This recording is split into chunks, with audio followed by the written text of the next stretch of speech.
Assalamualaikum warahmatullahi wabarakatuh. Shalom, Om Swastiastu, Nama Budaya, dan Salam Pancasila. Baik, perkenalkan, nama lengkap saya Stefania Intan Claudia Oinuno, NIM 2101070123. Baik, video kali ini saya akan menerapkan pembelajaran untuk Selamat pagi murid-murid, perkenalkan nama Ibu Stefania Intan Claudia Oinuno, biasa dipanggil Ibu Intan.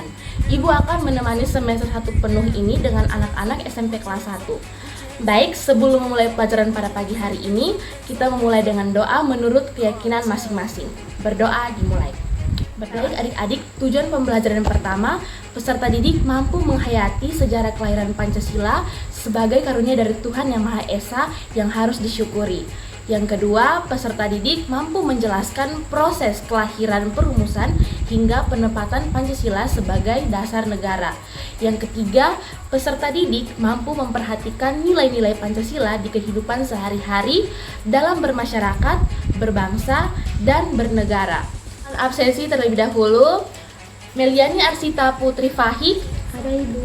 Yang kedua, Lisa Magdalena Korohmone. Ada Ibu. Baik, karena semuanya sudah hadir, kita akan memulai dengan materi kita pada hari ini. Baik, kita akan masuk pada pertemuan pertama. Kita akan membahas tentang menghayati sejarah kelahiran Pancasila sebagai karunia dari Tuhan Yang Maha Esa yang harus kita syukuri.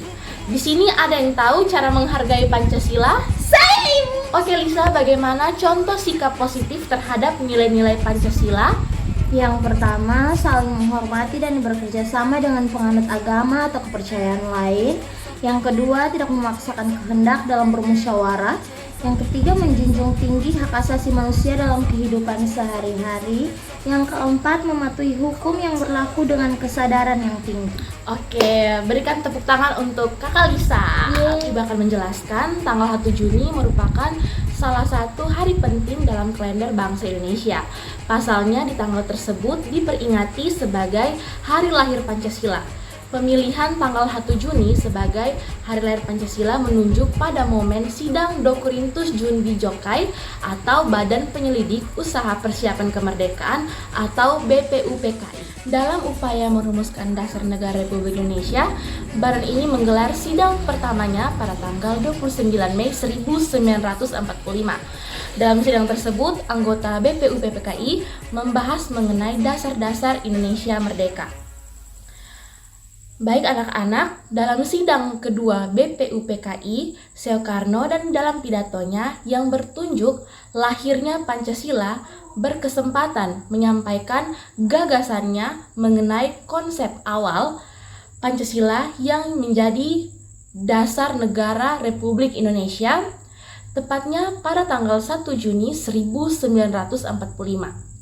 Pidato ini pada awalnya dibentuk dalam panitia 9 dari pengajuan dasar negara dan kemudian dibentuklah panitia 9 yang bertugas untuk merumuskan lebih rinci perumusan Pancasila sebagai dasar negara dan pembuatan undang-undang dasar. Baik, Ibu akan memperkenalkan tokoh-tokoh panitia 9. Yang pertama ada Bapak I.R. Soekarno, yang kedua ada Bapak D.R.S. Muhammad Hatta, yang ketiga ada M.S. A.A. Maramis, yang keempat ada M.R. Muhammad Yamin, yang kelima ada Achmad Subadarjo, yang keenam ada Abikusono Torjokoso, yang ketujuh ada Abdul Kahar Muzakar, yang kedelapan ada H. Agus Salim, yang kesembilan ada K.H. Abdul Wahid Yasin. Nah, dari pembahasan panitia 9 yang dilaksanakan pada 22 Juni 1945 menghasilkan Piagam Jakarta atau Jakarta Charter. Yaitu yang pertama kita akan membahas yang pertama, ketahanan dan kewajiban menjalankan syarat Islam bagi pemeluk-pemeluknya. Yang kedua, kemanusiaan yang adil dan beradab. Yang ketiga, persatuan Indonesia.